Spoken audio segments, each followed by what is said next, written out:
सभी प्रिय विद्यार्थियों को आज श्री कृष्ण जन्माष्टमी की हार्दिक शुभकामनाएं।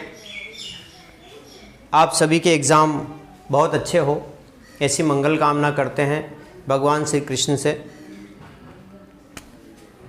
और इस कल्याण मंत्र से अपन संस्कृत की चौथी इकाई खंड 4 कक्षोपयोगी सामग्र्यः निर्माणम स्टार्ट करते हैं। सर्वे भवन्तु सुखिनः, सर्वे सन्तु निरामया, सर्वे भद्राणि पश्यन्तु माँ कश्चित् दुःखभाग् भवेत्।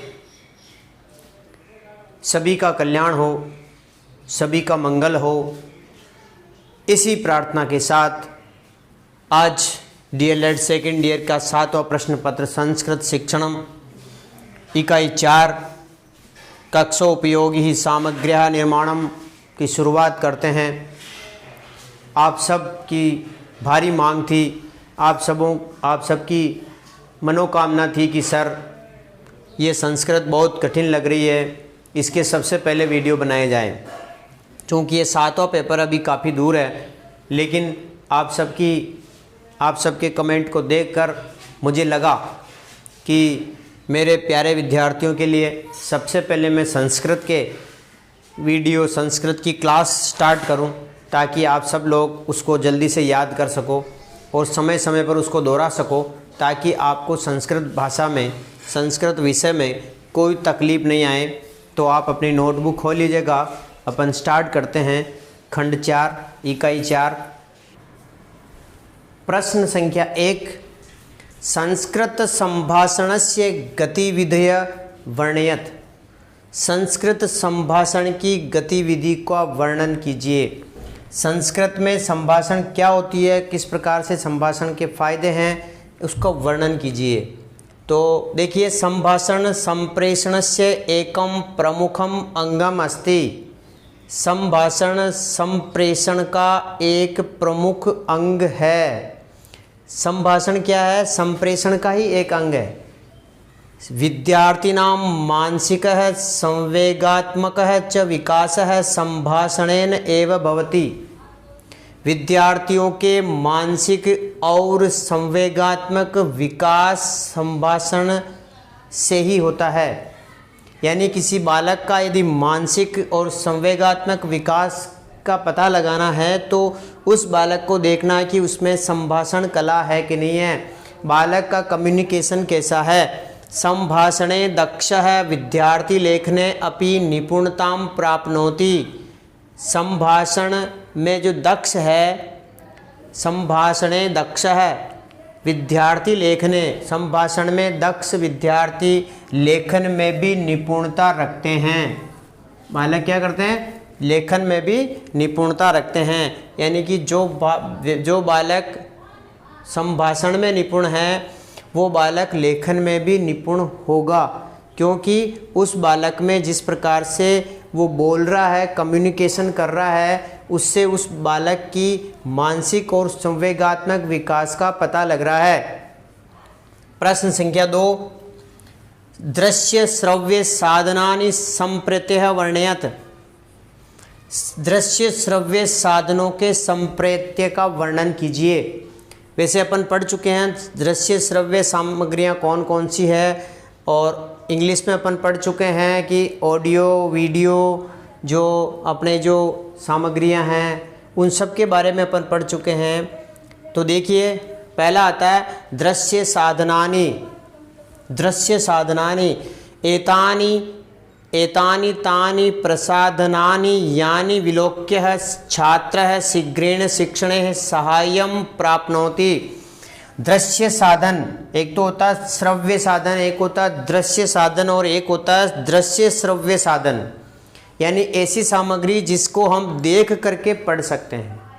इसको केवल संस्कृत ही है, बाकी आप सब जानते हैं इसको कि ये दृश्य सामग्रियाँ कौन कौन सी होती है।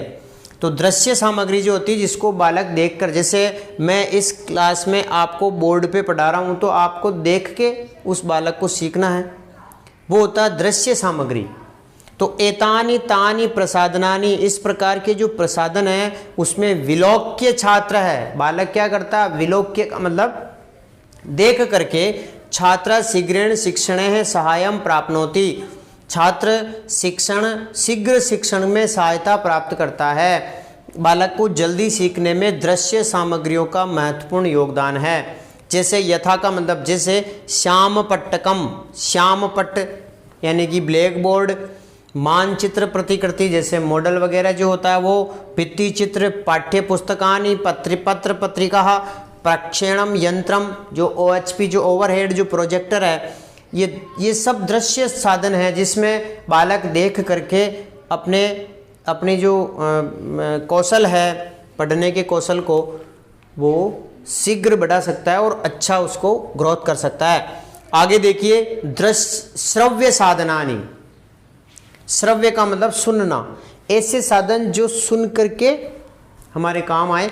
जैसे पहले रेडियो चलता था, आजकल तो रेडियो चलता भी है लेकिन बहुत कम देखने को मिलता है।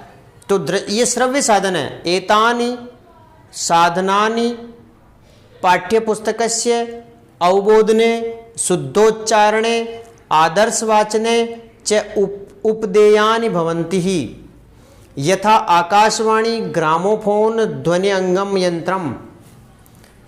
ये साधन पाठ्य पुस्तक के अवबोधन, शुद्ध उच्चारण, आदर्श वाचन में काम आते हैं। जैसे आकाशवाणी है, ग्रामोफोन है, इसको देख करके सुन करके, जैसे पाठ्य पुस्तक का जो अवबोध होता है ना वो शुद्ध उच्चारण से सुन करके बालक को सुना करके, जैसे आदर्श वाचन है, ये सब इसके रूप हैं। और हम इसको कह सकते हैं जैसे आकाशवाणी है, ग्रामोफोन है, ध्वनि के अंग यंत्र है, ये सब श्रव्य साधन है जिससे सुनकर बालक सीखता है। आगे आता है दृश्य श्रव्य साधनानि, यानी कि देखना भी और सुनना भी, ये ज़्यादा इफेक्टिव माने जाते हैं श्रव्य दृश्य सामग्री।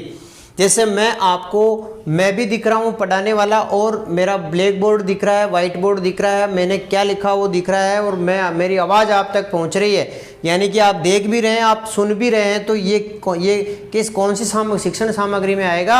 ये आएगा दृश्य श्रव्य साधनों में आएगा। तो एते उपकरणे ध्वनि अपि श्रूयते दृश्यानि अपि वीक्षितुं शक्यन्ते यथा चित्रफलकम दूरदर्शनम संगणक यंत्रम।